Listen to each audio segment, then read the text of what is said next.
오직 나의 나 된 것은 하나님의 은혜입니다. 아멘.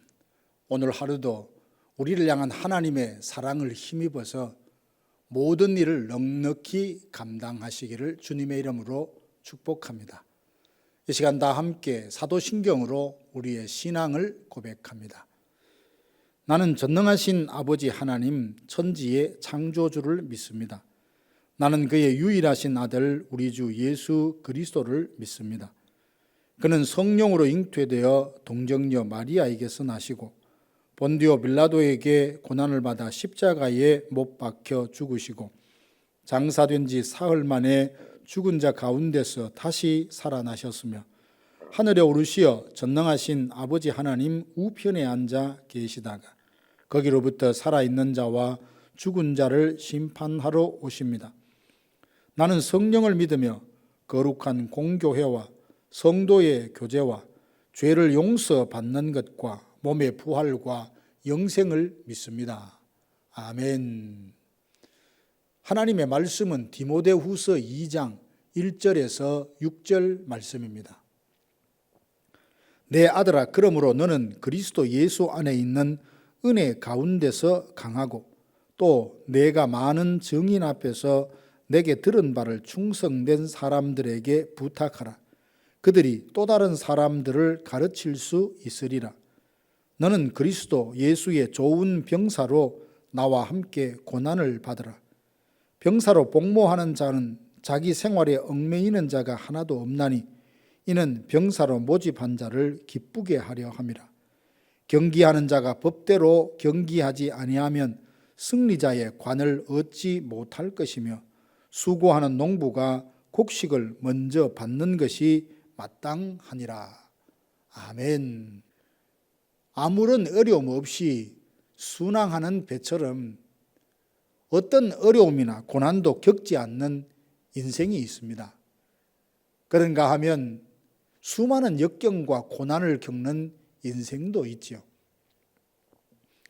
둘 중 어느 쪽을 선택할 것이냐라고 묻는다면 대부분의 사람들은 아무런 어려움 없이 순탄하게 살아가는 인생을 선택할 것입니다. 어떤 어려움도 고난도 없는 삶이 참 좋아 보이지만 이런 사람들에게는 들을 내용도 감동적인 사연도 없습니다. 그렇지만 고난과 역경을 헤쳐나온 사람들을 보면 그 사람의 삶 자체가 감동이요, 하나님의 구원을 경험했던 수많은 간증들이 있습니다. 사도 바울은 순풍에 돛을 단 듯 편안한 인생을 살았던 사람이 결코 아닙니다. 그는 열정적이었습니다. 율법의 의를 이루려고 예수 믿는 사람들을 색출하여 고발했던 사람입니다. 스데반이 돌에 맞아 죽는 순교의 현장에 있어서 그 일을 동조했던 사람이기도 합니다. 예수 믿는 사람을 체포하기 위해서 다메섹에까지 갔던 열정적인 사람이었죠. 그런 그가 부활하신 예수님을 만난 후에 완전히 다른 사람으로 변화가 되었습니다. 부활하신 주님을 만나 전에는 비방자요, 폭행자요, 그리고 박해자였지만 복음을 전하는 사도가 된 것은 그 인생의 큰 반전이 아닐 수 없습니다. 바울은 거듭난 후에 복음을 전하다가 고난을 받았으며 또 복음 때문에 갇힌 것을 두고 부끄러워하지 않았습니다. 오히려 복음을 전하는 사도로 부름받았다는 것을 자랑스럽게 여깁니다. 그리고 로마의 감옥에 갇혀 죽음이 임박한 그 순간에도 디모데에게 편지하기를 너는 복음을 위해 나와 함께 고난을 받자며 은혜 안에 강해져라 라고 권면을 합니다. 바울이 말하는 강함이란 도대체 어떤 걸까요? 세상은 권력을 갖고 높은 지위에 오르고 또 많은 물질을 갖게 되는 것을 두고 강함이라고 생각을 합니다. 그러나 성경이 말하는 강함, 바울이 말하는 강함은 세상이 말하는 것과는 전혀 다른 의미입니다. 하나님의 손에 붙들려 쓰임받는 사람을 두고 하는 말입니다. 애굽의 바로 왕과 모세 둘 중에 누가 강한 사람이겠습니까? 바로는 세계 최광대국이었던 애굽의 왕이었고 권력을 가진 사람입니다. 거기에 비하면 모세는 그 손에 들려진 것이 지팡이 하나뿐이었고 그를 추종하는 사람도 없어요. 세상 사람들이 볼 때는 애굽 왕 바로가 모세보다 훨씬 더 강한 사람이라고 생각합니다. 그러나 하나님의 기준으로 본다면 모세가 바로보다 훨씬 더 강한 사람입니다. 왜 그런가 하면 바로는 자신의 힘, 권력을 믿고 교만하다, 하나님의 뜻을 거역하며 하나님과 맞서다 멸망의 길을 걸었지만 모세는 하나님의 손에 쓰임받았던 사람이요, 하나님의 큰 구원의 역사에 동참했던 사람이기 때문에 그렇습니다. 남의 집에 종이 된 소녀와 한 나라의 군대 장관을 비교하면 누가 더 강한 사람이겠습니까? 사람들은 아람 나라 군대 장관이었던 나만을 보며 부러워하고 어린 소녀를 보며 불쌍하다라고 생각했을 것입니다. 그러나 이것은 세상이 보는 기준일 뿐 하나님의 눈에는 아람 나라 군대 장관 나만보다 오히려 노예처럼 잡혀간 그 어린 소녀가 훨씬 더 강한 사람입니다. 왜 그렇죠? 나만은 사람을 살리지 못했으나 어린 소녀는 종의 신분이었지만 사람을 살리는 자요, 아람 나라 군대 장관이었던 나만으로 하여금 하나님을 믿을 수 있도록 이끌어준 사람이기 때문입니다. 바울은 참 강한 사람입니다. 그가 무슨 큰 권력이나 높은 지위에 올랐기 때문이 아닙니다.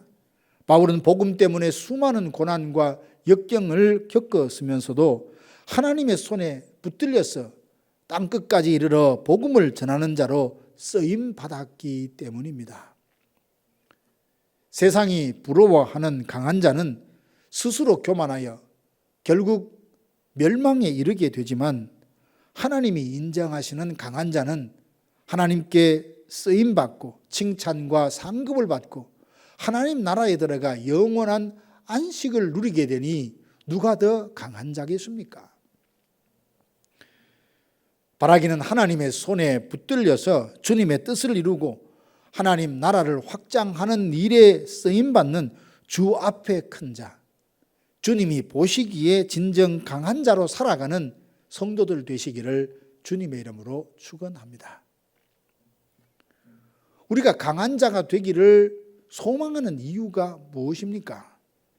우리가 살고 있는 이 세상은 험하기 짝이 없고 시험과 죄의 유혹이 많기 때문입니다. 강하지 않으면 세상의 흐름에 자신도 모르게 흘러 떠내려갈 수밖에 없지요.